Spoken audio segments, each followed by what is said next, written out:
sharing this morning as I do a little bit for my brain, for my mind, and I'm thinking about grudges today. How not to hold grudges when you have seen people murder people that you care about, or harm people intentionally because people don't look like them, walk like them, talk like them, act like them, think like them, believe like them, and so they are an extremist to whatever they believe in, and they will hurt others by all means.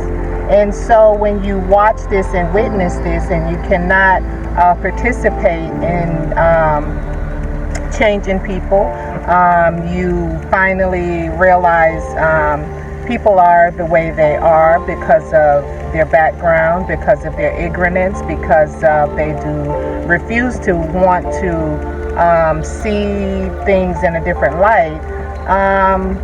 And you must protect yourself as an individual. I'm talking about me.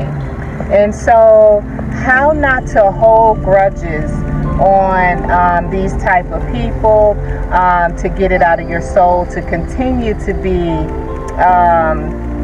the feel good that you want to feel good about.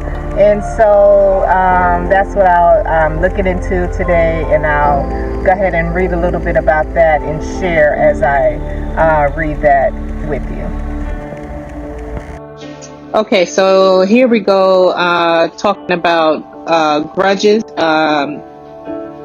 holding grudges, understanding grudges and their impact.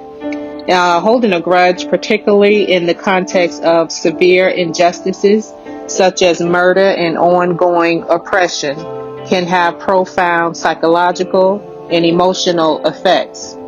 It is essential to recognize that while these feelings are natural responses to trauma and betrayal, they can also lead to prolonged suffering if not addressed properly.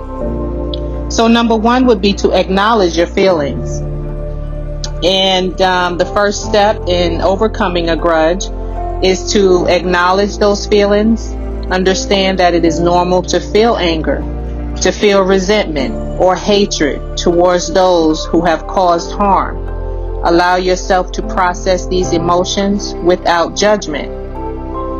Number two would be seek understanding. Try to understand the motivations behind the actions of those who have wronged you.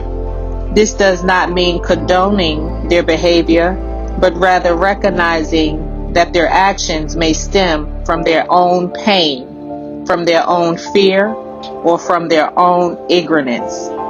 This perspective can sometimes help reduce the intensity of your feelings. This is like when we hear learn about radical acceptance. People are going to be who they are. You're going to be who you are. You cannot change people, right? So, and then you understand their background, and why they feel this way. It does not mean that you accept their background. Focus on healing. Engage in activities that promote healing and well-being.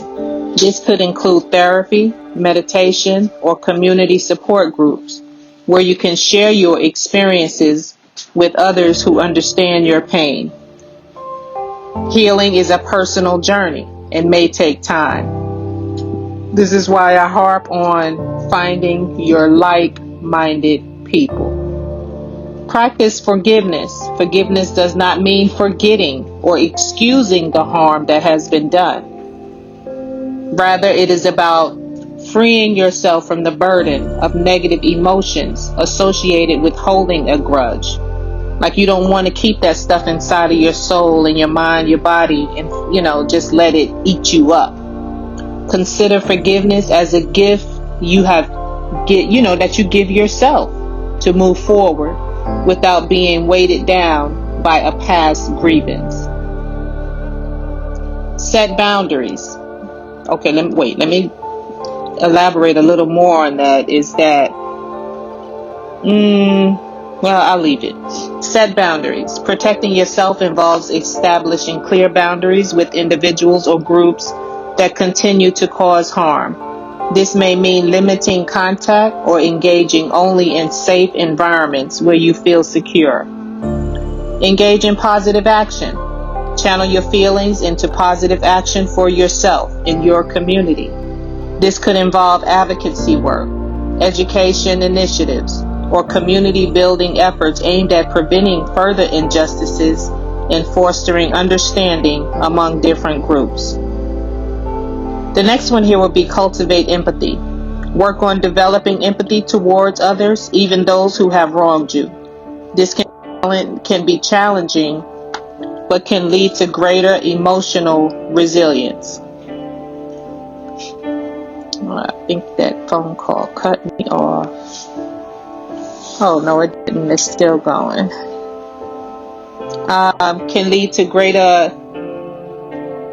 resilience. I had a phone call come through, and I was thinking it cut me off, but the voice recording is still going. And so, you just want to be involved in understanding different groups, things of that nature. But you don't want to be a sucker. You don't want to take abuse, and you don't want to continue to watch abuse from other people. But, engaging in positive action, it's like having a balance. And putting your foot down when it's time to put your foot down. Just because you're nice and you're showing empathy don't mean that you are a sucker. It's something like I heard a coach talk about, give the analogy of the beauty and the beast. Like, fuck around and find out, you're going to find the beast in me.